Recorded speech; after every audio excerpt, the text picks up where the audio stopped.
whether it's catching a ball or running a route. It's something that you have to be shown how to do it. I mean, don't get me wrong, there's certain guys that players gravitate to and that have an innate ability to lead. That doesn't mean they know how to lead in a positive way or how to lead the way that we need them to. So you really have to show them the way, show them how to lead, and let them grow as a leader. Where are you guys along in that process? It's a work in progress. I don't think it's anything that's ever done. But we're not where we need to be yet. But I don't know if any team is at this time of year. So we'll see what really the next 4 months are going to be critical for a lot of things. That being probably most important. I know he's not in your position group, but he's obviously a guy that has tremendous impact on your position group.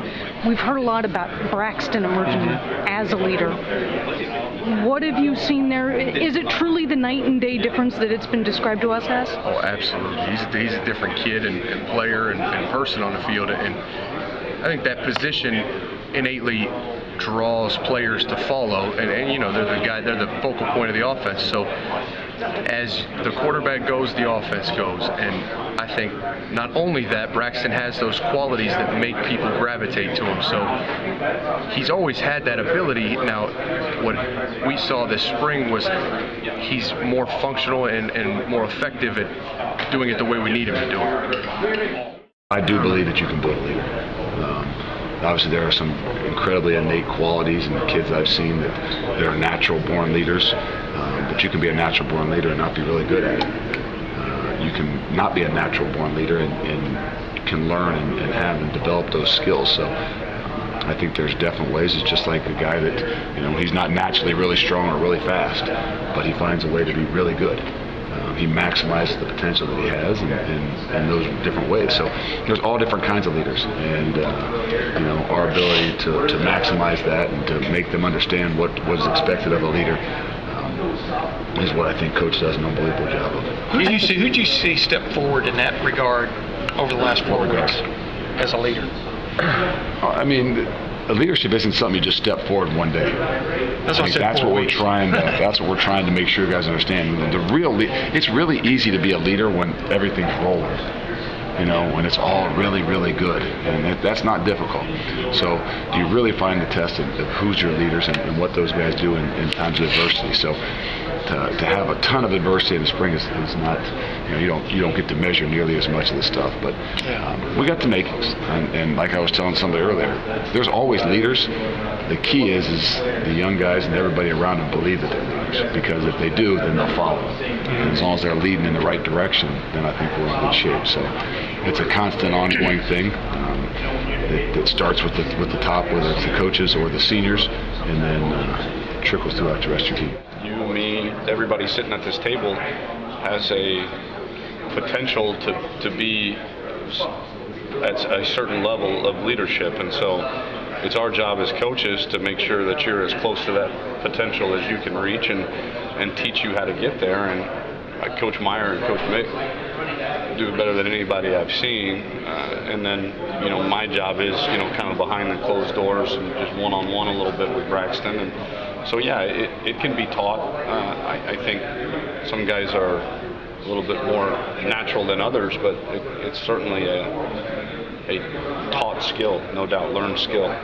Carrie, to a lot of people, leadership would be something either you're born with or you don't have. Yeah, I mean, what a silly thing to think, right?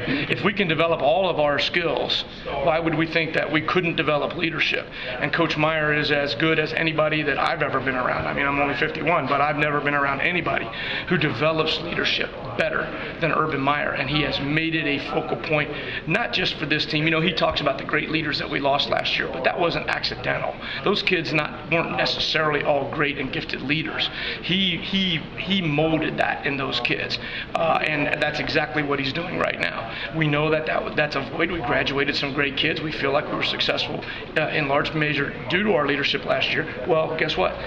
If that's true, then let's make sure we're developing and enhancing it in this year's group. Not that you couldn't. And I didn't mean to interrupt. No, that's okay. Not that you couldn't write a whole book about the topic, but how does Urban Meyer develop leaders then? Well, it's a constant focus on the part of not just, he's developing me as a leader. I mean, he has weekly meetings with a series of players on the team, but every time I go into a staff meeting, I write down, if he says the sky's blue, I write it down because I believe that what he's sharing with me is about leadership and leading in my room. He allows each of us to be the general manager of our position. We're in charge of it. The expectations are very high in every area, and so that's what we develop with our kids.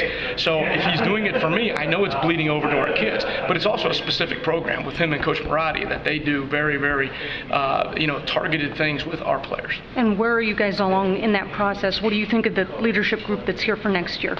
I think he's 4 weeks into it. I think he would tell you that it's a vacuum that is being filled. I think we have seen some great growth through spring from some kids that are going to be great leaders. I don't think they're finished products yet, but that's why you get the next 12 weeks to develop some of that stuff in those kids, and I'm excited about it. I'm really excited about it. Who are a couple of those guys on the defensive side? Well, Christian Bryant, I think, has been a very vocal leader in the huddle, in the meeting rooms. I think that started, frankly, at after the Indiana game last year. He stood up, gave a passion speech to our defense, and he has, I think, from that moment been recognized by our players as a leader. He's becoming more and more comfortable in that role. C.J. Barnett is an established player on the field who when he speaks, kids listen, and his effort has a tendency to encourage others to follow him.